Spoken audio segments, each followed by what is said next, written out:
आप सभी को नमस्कार है और स्वागत है आपका कक्षा 12 की हिस्ट्री की ऑनलाइन क्लास के अंदर।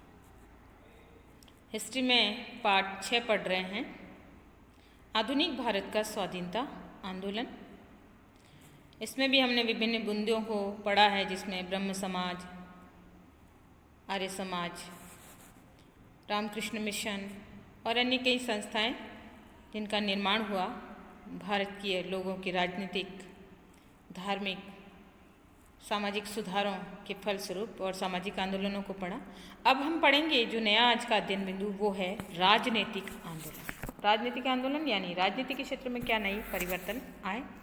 तो इसमें राजनीतिक आंदोलन का जो समयकाल है, इसमें है कि 1885 से 1907 के बीच का जो समय है, उस दौरान राजनीतिक आंदोलन हुए और क्या क्या परिस्थितियां रही, उन परिस्थितियों को समझेंगे। लेकिन उससे पूर्व हम समझते हैं कि राष्ट्रवाद का उदय और विकास, यानी राजनीतिक आंदोलन का जो मुख्य बिंदु है, ये प्रश्न आपका बड़ा बनता है कि राष्ट्रवाद का उदय और विकास, और साथ में इसके क्या कारण थे कि भारत में राष्ट्रवाद का उदय हुआ। ठीक है, आज हम जो समझेंगे इस पाठ के अंदर, वो है राष्ट्रवाद के उदय और विकास के कारण। इस बिंदु के माध्यम से हम समझेंगे। तो देखिए, टॉपिक को हम समझते हैं।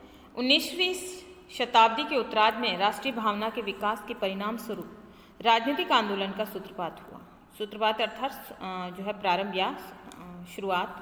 भारतीयों ने राजनीतिक आंदोलन के माध्यम से अंग्रेजी सत्ता से मुक्ति प्राप्त करने के लिए एक लंबा संघर्ष किया। भारतीयों को आज़ादी आसानी से नहीं मिली है, बल्कि उन्होंने अंग्रेजी व्यवस्था के लिए लंबा संघर्ष किया, उसको समाप्त करने के लिए, उससे मुक्त होने के लिए।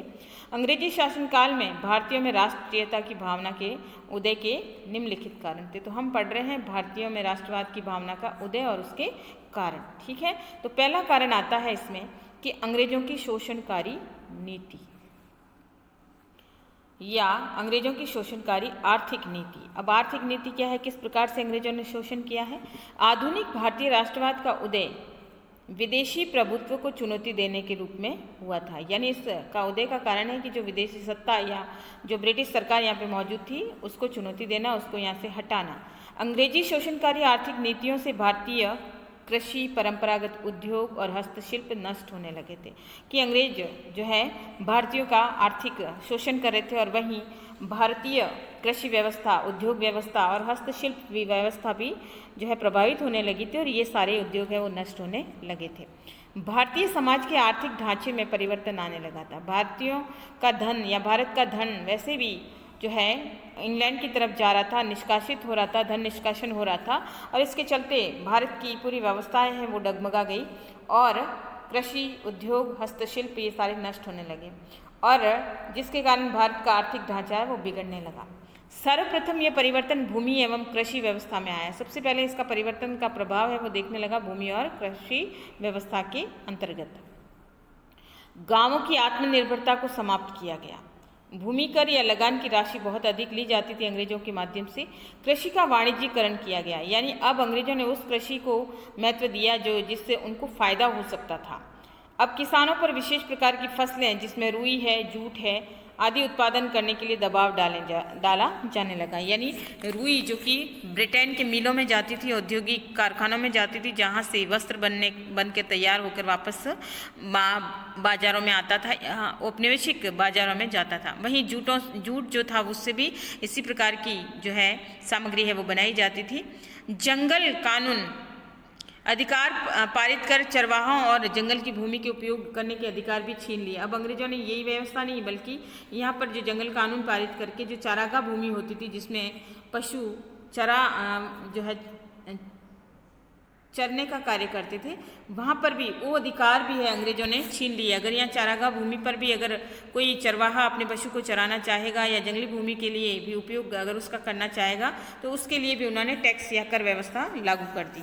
ब्रिटेन के व्यापारियों के हित में भारतीय उद्योग धंधों को नष्ट किया जाने लगा, कि अंग्रेज वैसे भी स्वार्थी थे, और अब उन्होंने क्या किया, ब्रिटिश व्यापारियों के हित को, फायदे को देखते हुए भारतीय उद्योग धंधों को नष्ट कर दिया। क्योंकि ब्रिटिश व्यापारी है वो मशीनरी के माध्यम से अच्छा उत्पादन कर सकते थे, उनके लिए जहाँ फायदे का सौदा था वहाँ उन्होंने भारतीयों के फायदों को नहीं देखा, बल्कि उनके उद्योग धंधे जो है नष्ट होने लगे। ब्रिटिश नीति के परिणाम स्वरूप सबसे पहले भारत का वस्त्र उद्योग है वो प्रभावित हुआ या वस्त्र उद्योग नष्ट होने लगा। ब्रिटेन ने अपने उद्योगों के लिए भारत को कच्चे उत्पादक देश के रूप में परिवर्तित कर लिया। अब यहाँ पे क्या है कि ब्रिटेन ने लोगों को, भारतीय लोगों को, किसानों को रुई उगाने के लिए प्रोत्साहित किया, जूट उगाने के लिए प्रोत्साहित किया, वाणिज्यिक कृषि उत्पादन के लिए प्रोत्साहित किया और इस प्रकार से भारत का जो कच्चा माल है वो ब्रिटेन की तरफ जाने लगा। अंग्रेजों ने ब्रिटेन कारखानों में बनी वस्तुओं की खपत के लिए भारत का एक मंडी के रूप में उपयोग किया। मंडी यानी बाजार कह सकते हैं कि ब्रिटेन के कारखानों में जो भी भारत का कच्चा माल जाता था वो पूरी तरह से वापस पुनः जो है नए रूप में आता था और ऐसे में अंग्रेजों को या ब्रिटेन को बाजार की ज़रूरत पड़ी और भारत उसके लिए एक मुख्य बाजार था, क्योंकि भारत एक विशाल देश है और यहाँ पे अनेक प्रकार की आबादी यहाँ पर निवास करती थी। तो यहाँ पर भारत को एक मंडी, एक बाजार के रूप में उसने इन वस्तुओं की खपत के लिए उपयोग किया। भारतीय हस्तकार और शिल्पी बर्बाद होने लगे। हस्तकार और शिल्पी वो थे जो छोटे मोटे उद्योगों के माध्यम से कार्य किया करते थे, जिनके अंदर हाथ की कला हुआ करती थी। ब्रिटेन के पूंजीपतियों ने चाय बागान और कोयला खानों, रेलवे, बैंकों आदि में भी अपनी पूंजी लगाई। स्वदेशी उद्योगों के पतन से भारत की गरीबी में वृद्धि हो गई। अब यहाँ पे ब्रिटिश व्यापारी है वो अपने फायदे को देख रहे थे, तो उन्होंने अपना पैसा जो है चाय बगानों, कोयला खानों, रेलवे, बैंकों आदि में तो उन्होंने पूंजी लगाई, लेकिन भारतीय उद्योगों के ऊपर किसी प्रकार का धन नहीं खर्च किया, जिसके कारण भारत में गरीबी की जो है स्थिति बढ़ गई और भारतीय लोग हैं वो दुखी होने लग गए। भारतीय शिल्पकारों की स्थिति बिगड़ गई, भारतीय दस्तकारों की स्थिति बिगड़ गई, भारतीय कुटीर उद्योग नष्ट होने लगे, भारतीय जो है छोटे मोटे कारखाने थे उनके ऊपर ध्यान नहीं दिया गया, तो वो सारे नष्ट होने लगे। इस प्रकार से भारत की गरीबी दिन ब दिन बढ़ती जा रही थी अंग्रेजी शासन व्यवस्था के तहत। अंग्रेजी शासन ने भारतीय समाज में नए वर्ग का उदय हुआ शासन में, और अंग्रेजों की शोषण नीति से इस वर्ग के आर्थिक, राजनीतिक और सामाजिक हितों का एकीकरण हुआ कि इस लगातार ऐसी व्यवस्था के चलते हुए भारत के अंदर एक नए वर्ग का उदय हुआ और इसके कारण सामाजिक हितों का एकीकरण हुआ। मजदूर, पूंजीपति, व्यापारी, बुद्धिजीवी, मध्यम वर्ग आदि में राष्ट्रीय चेतना जागृत हुई कि अब वो अपने अधिकारों के प्रति सचेत होने लगे थे, जिसमें पूंजीपति, व्यापारी, बुद्धिजीवी, मध्यम वर्ग और जो मजदूर वर्ग के लोग हैं वो शामिल थे। अब आता है प्रशासनिक एकीकरण। तो ये भी हम समझ सकते हैं कि किस प्रकार से जो है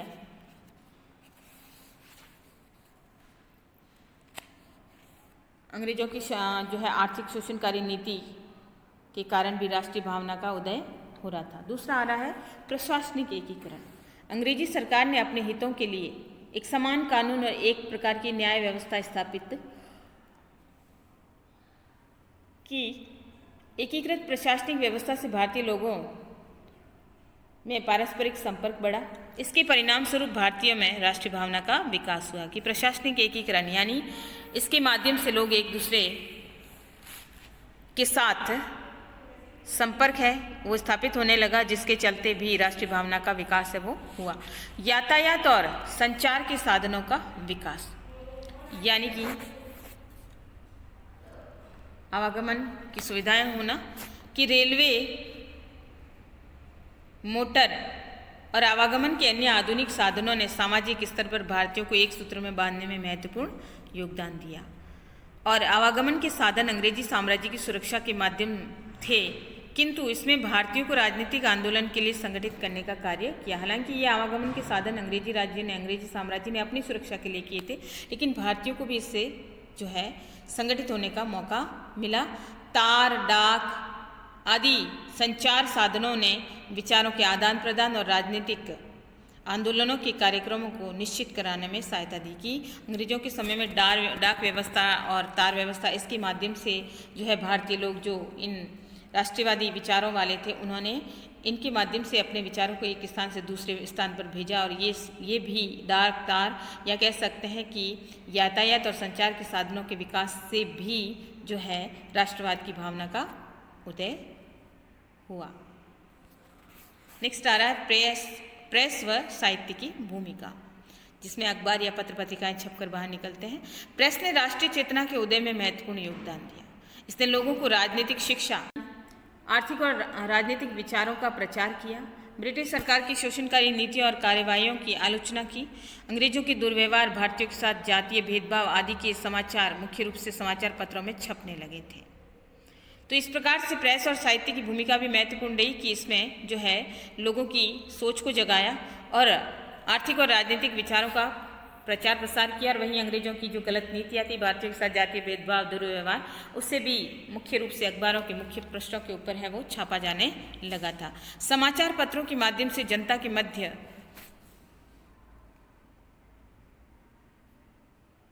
प्रतिनिधि सरकार, स्वाधीनता आदि विचारों का प्रचार हुआ।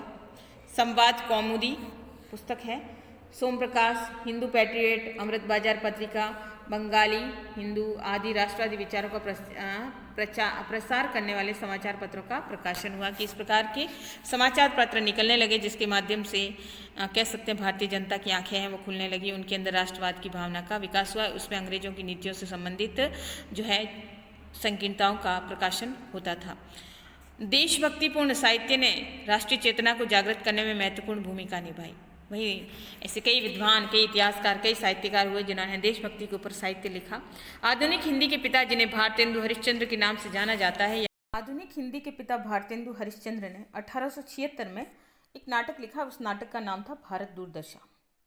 और इस नाटक के अंदर या भारत दूरदशा पुस्तक के अंदर आपने अंग्रेजी शासन में भारत की दूरदशा को दर्शाया, यानी उस समय की अंग्रेजी कालीन या अंग्रेजी शासनकालीन जो परिस्थितियां भारतीय समाज जो भोग रहा था, उन सारी दुर्दशा को उन्होंने अपने इस भारत दूरदशा नामक नाटक के अंदर पूरी तरह से बताया। साथ ही उर्दू में अल्ताफ हुसैन हाली, बांग्ला में जो थे बंकिम चंद्र चटर्जी, मराठी में विष्णु शास्त्री जैसे विद्वान, चिपनूलकर आदि ऐसे राष्ट्रवादी साहित्यकार हुए जिनकी रचनाओं ने राष्ट्रवादी भावनाओं को जागृत किया। तो इस प्रकार से राष्ट्रवादी भावनाओं को जागृत करने में समाचार पत्रों के साथ साथ देशभक्ति साहित्य और ऐसे विभिन्न विद्वान, विभिन्न साहित्यकार जो कि समाज को सामाजिक दर्पण के रूप में देख रहे थे, उन्होंने समाज की वास्तविक दुर्दशा को उन्होंने अपने साहित्य या लेखन के माध्यम से जनता के सामने प्रस्तुत किया। और साथ ही साथ जनता के मन में जो अंग्रेजी शासन के प्रति भावना को जागृत किया कि किस प्रकार अंग्रेजी शासन के दौरान भारतीय जनता की हालत कह सकते हैं कि पूरी तरह से प्रभावित हो रही है, भारतीय समाज है वो इससे प्रभावित हो रहा है। तो उन्होंने अपने साहित्य के माध्यम से जनता को जागृत और जो है चेतन करने का प्रयास है वो किया है, को जागृत किया। अब है सामाजिक धार्मिक सुधार आंदोलन।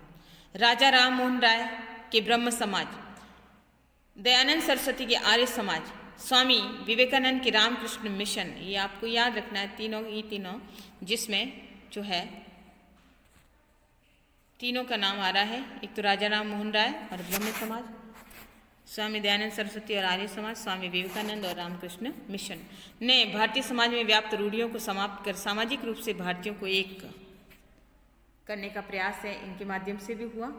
भारतीय संस्कृति के गौरव को उजागर कर आत्मसम्मान की भावना का भी विकास किया गया। इन सुधार आंदोलनों ने भारतीयों में राष्ट्रवादी भावना की जो है भावना उत्पन्न की। तो इस प्रकार से यहाँ पर भी ऐसे ऐसे संगठन थे, ऐसे ऐसे कह सकते हैं कि व्यक्तियों का योगदान रहा, सुधार आंदोलन का योगदान रहा, जिसके चलते भी लोगों के अंदर या भारतीय लोगों के अंदर राष्ट्रवाद की भावना का विकास हुआ। जातीय भेदभाव, ब्रिटिश सरकार और अंग्रेजों की जातीय भेद की नीति के कारण भारतीयों के मन में अंग्रेजों के प्रति घृणा की भावना भर गई। यह अधिकांश देखने में आता था कि रेल के एक ही डिब्बे में अंग्रेज भारतीयों को अपने साथ यात्रा करने की अनुमति नहीं देते थे, यानी वो रेल के डिब्बों में अंग्रेजों के साथ यात्रा नहीं कर सकते थे। भारतीय यूरोपीय लोगों के क्लब में नहीं जा सकते थे। भारतीय लोग हैं, यूरोपीय लोगों के क्लब चलते थे, रेस्टोरेंट वगैरह चलते थे, उसमें भारतीयों को प्रवेश नहीं था।